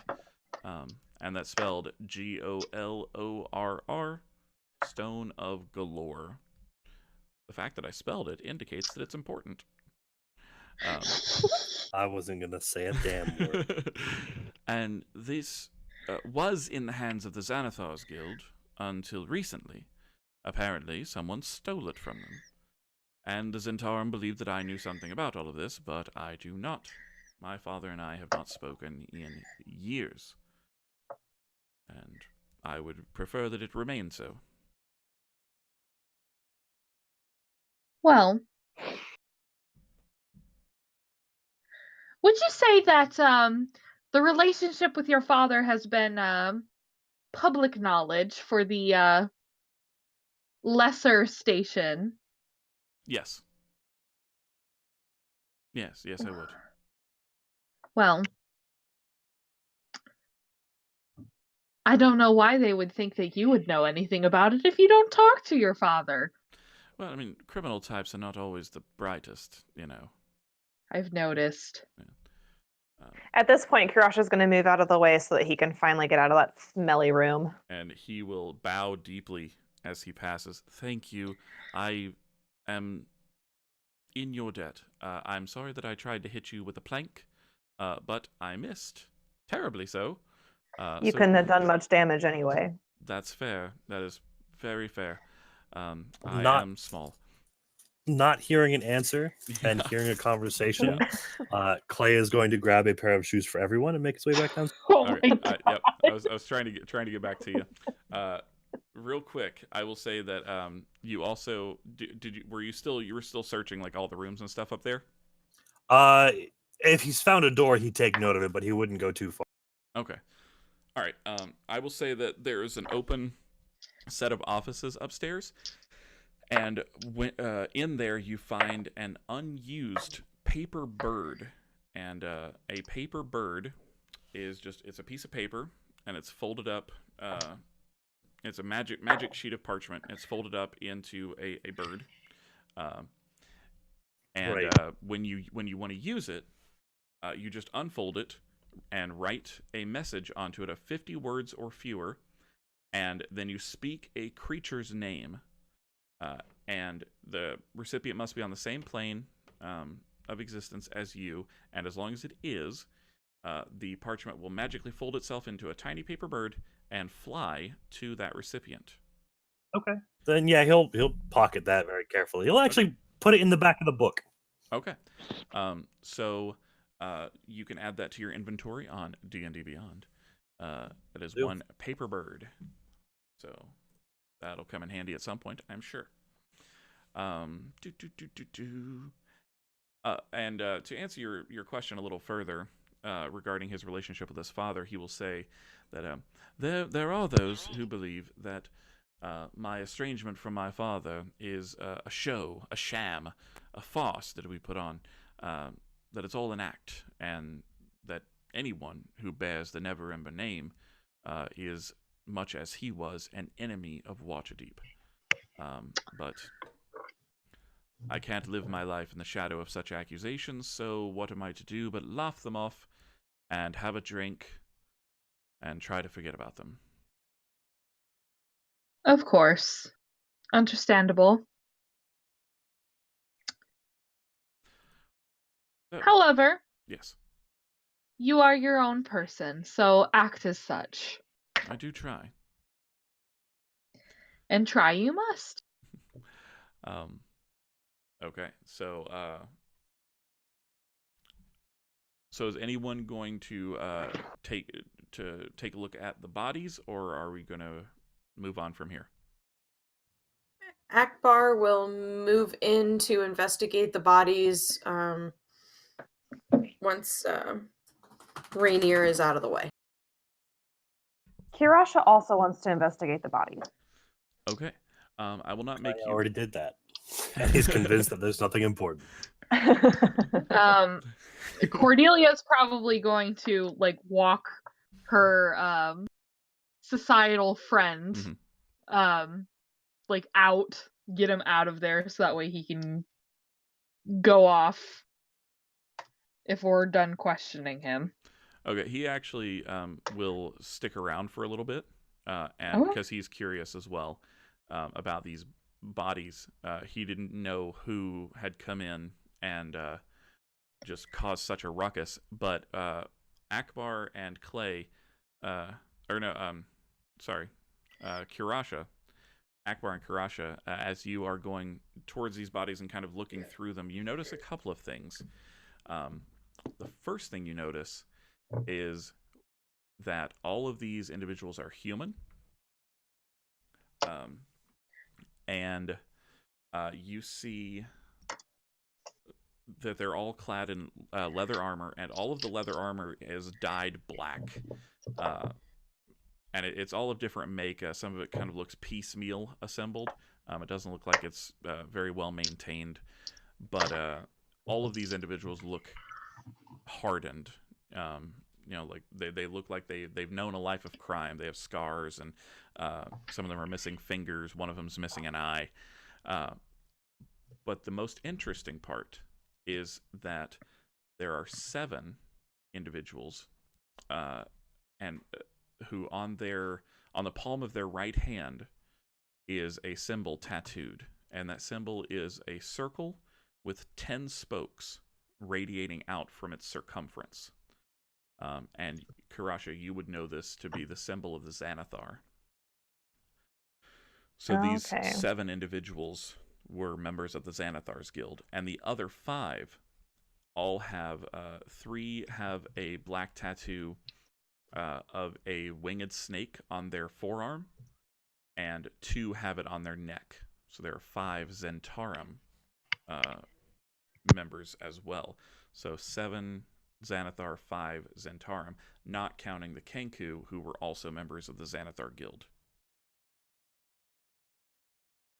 Speaking of the Kenku, what are they up to? They're still cowering in a corner, but they are definitely trying to slip out.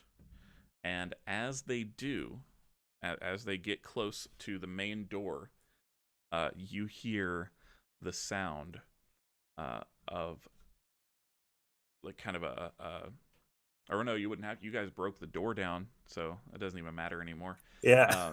Yeah. So, you just hear like the clomping of boots, and then through the busted door just pours in about 13 members of the City Watch. And they're all dressed in gleaming plate armor. They all carry halberds or spears, and they all look ready for a fight. And there's one who walks in, and he's a little bit taller than the rest of them. He looks human, but he...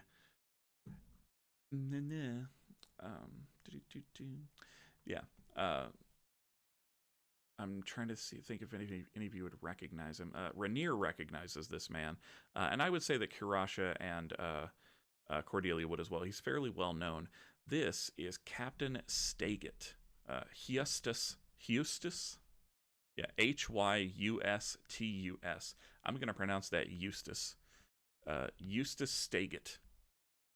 And Clay, you might actually know him as well, because he is also, or you would at least recognize the facial features. He is also a Luskan. Okay. Yeah.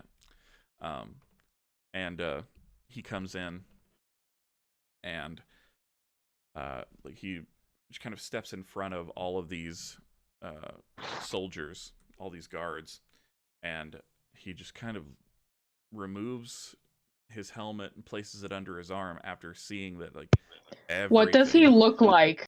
I knew you were going to ask that. Yeah, I'm asking. Yep. So especially once he takes off the helmet, you see like these long blonde ringlets, just this curly hair fall to his shoulders. It's very well trimmed, but it is like about shoulder length. He has a kind of a wide nose and a very square jaw. Just a hint of stubble along the cheeks. Very, very strong face. He looks a little bit like, in the face, he looks like a cross between Travis Willingham and Patrick Warburton. Okay, so you just see Cordelia do the whole, like, clasp the hands together at the side and, like, make, like, heart eyes and just sighs. Yeah, he's gorgeous. And as he walks in and kind of just looks around, 5 of his men, like, immediately seize the Kenku that are trying to flee, and they just hold them. And he looks around at the rest of you and sees Rainier with Cordelia and kind of nods. All right, what's going on here? Oh my god, I want to die. What's happening?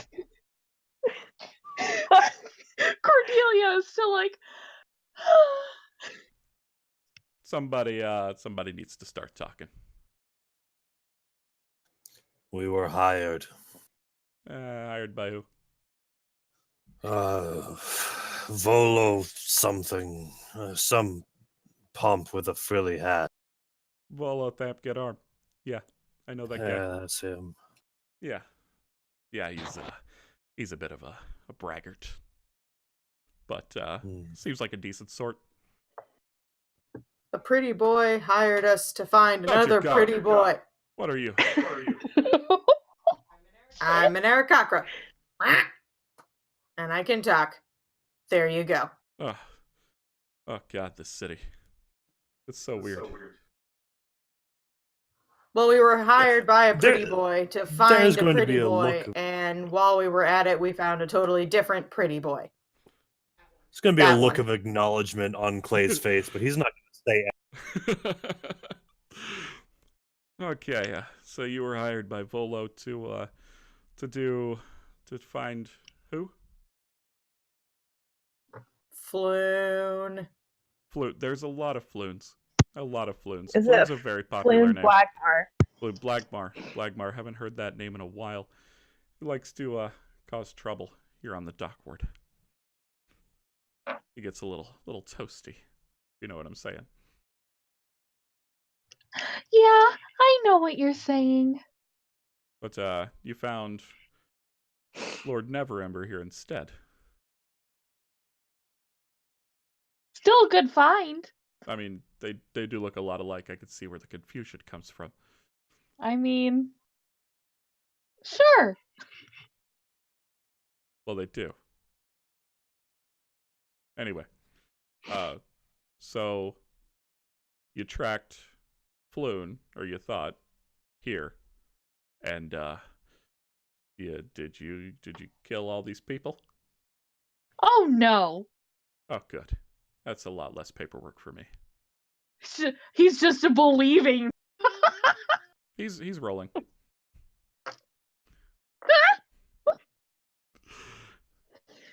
Oh no, we got here and they were like that. Swear. All of them.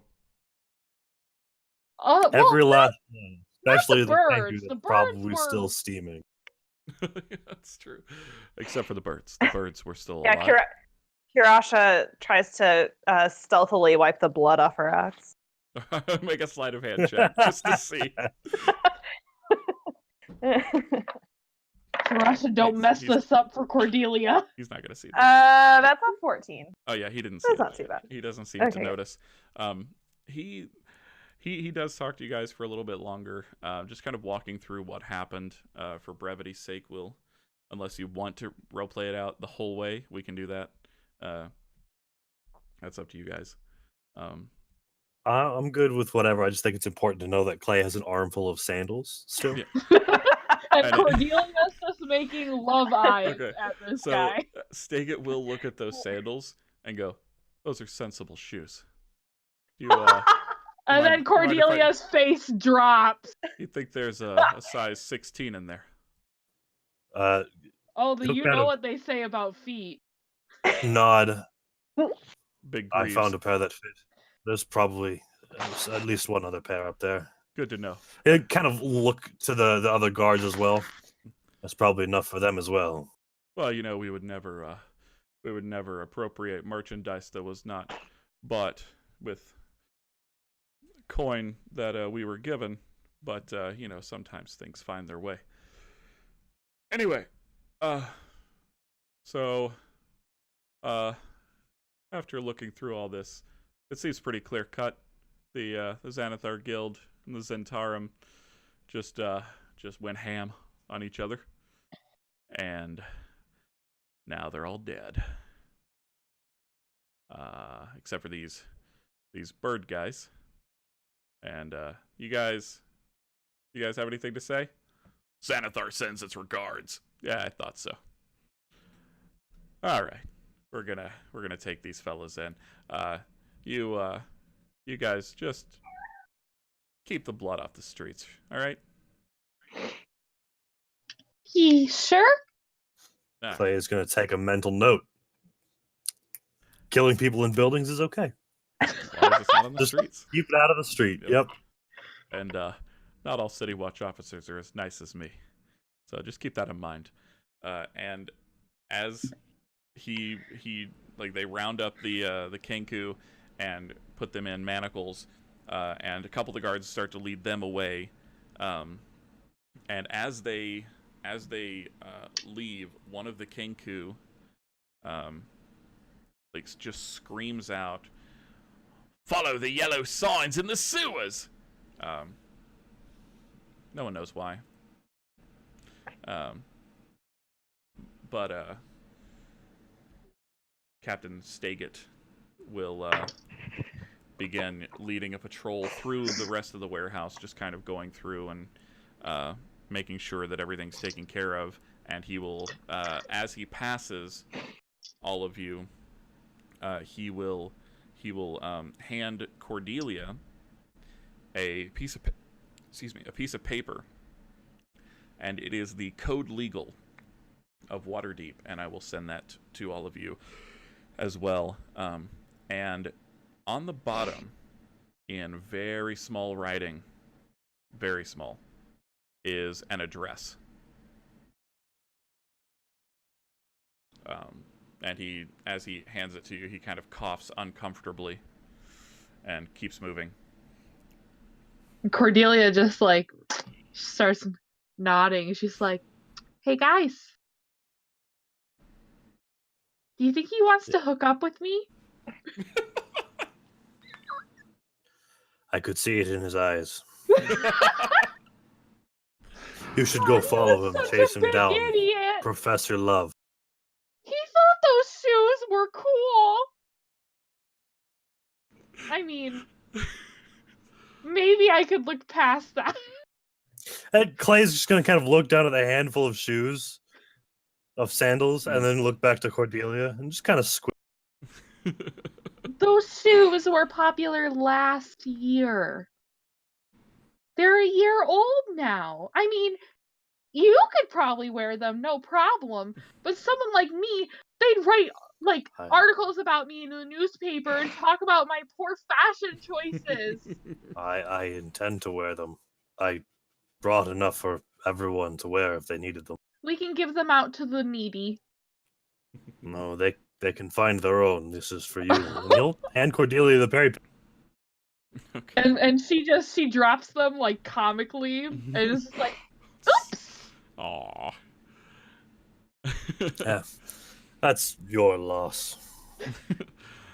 No, I don't think he wants to hook up with me. I think he wants to talk to us. And he'll hand out the rest of the shoes to the rest of the party because he's a good guy. All right. So everyone gets a pair of sandals. Have a pair of wooden-soled sandals. And that don't fit Akbar's bird feet. Yeah. Well, they're sandals. They could. Yeah. They could be modified.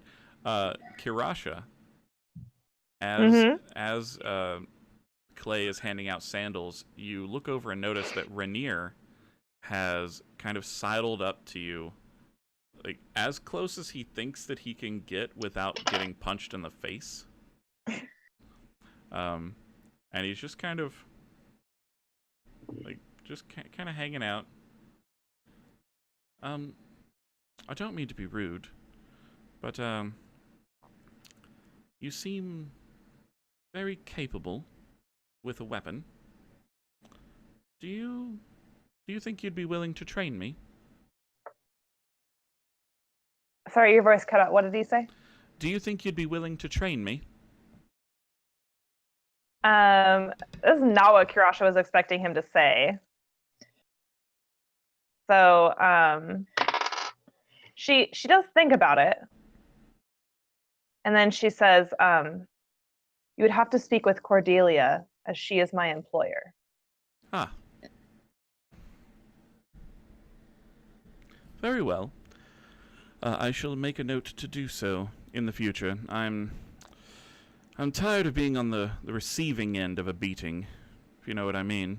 Well, you probably don't, but I sometimes pay for being this handsome.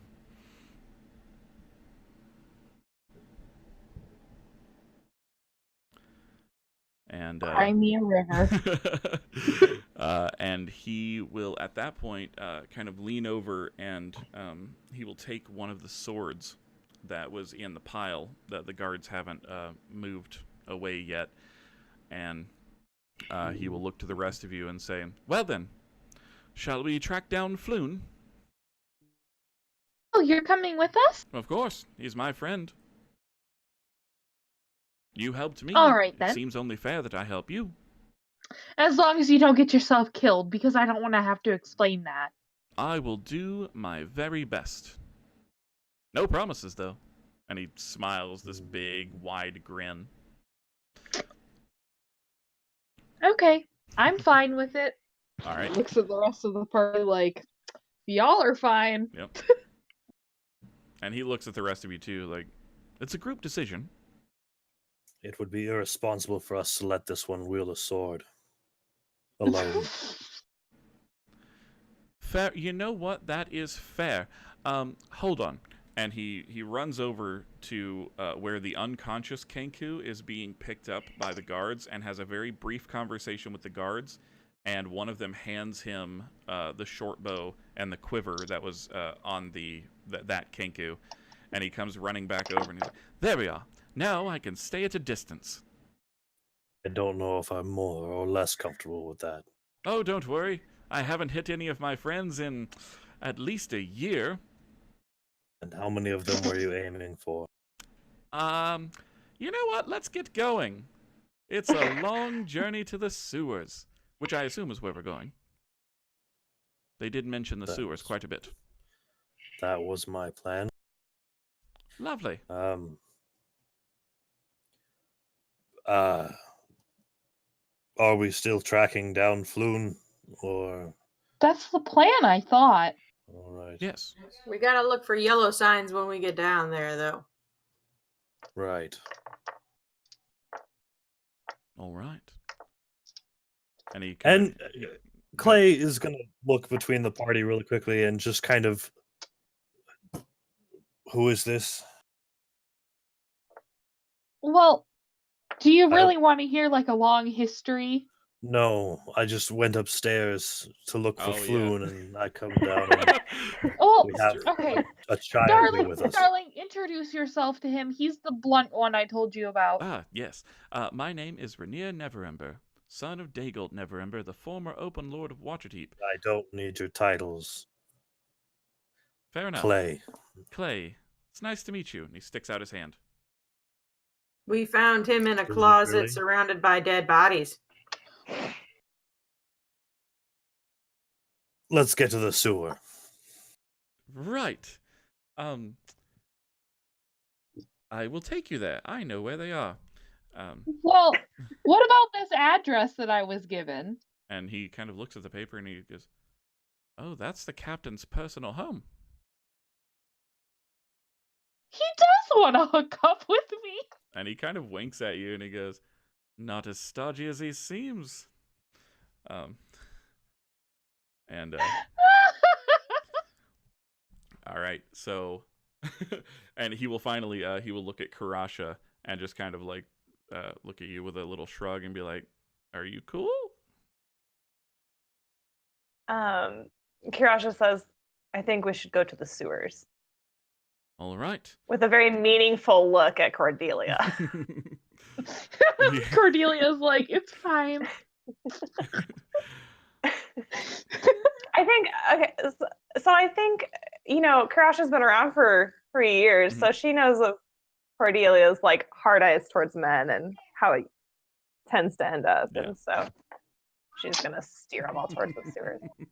All right, so Rainier will walk ahead of you guys, and he'll, like, do a very comic, like a caricature of an adventure book cover, and he'll hold out the sword that he still has. He did not drop it. He's still carrying it, but he's using it like a walking stick most of the time. And he kind of points it up in the sky and says, "To Floon!" I just pictured Miguel from freaking The Road to El Dorado. Yes. Being all like, that trail Yes. we blaze. Yep. That's pretty much it.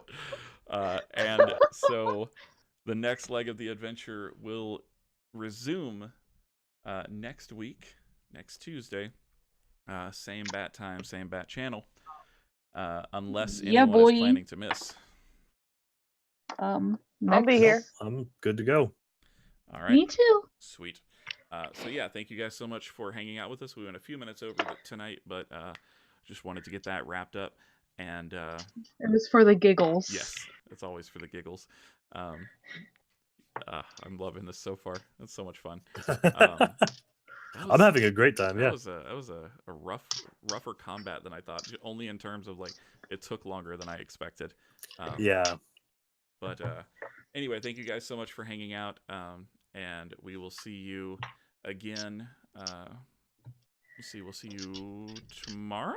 No, not tomorrow. Thursday for the debut episode of Teach Me That Tabletop, where you will learn how to play Starfinder with your special host, DeForest. And until me. Yeah. Until then, take it easy. Keep one another close, and remember to keep it friendly. Good night, guys. Good night. Good Good night. I forgot to press the button. Good night. Push the button, Max.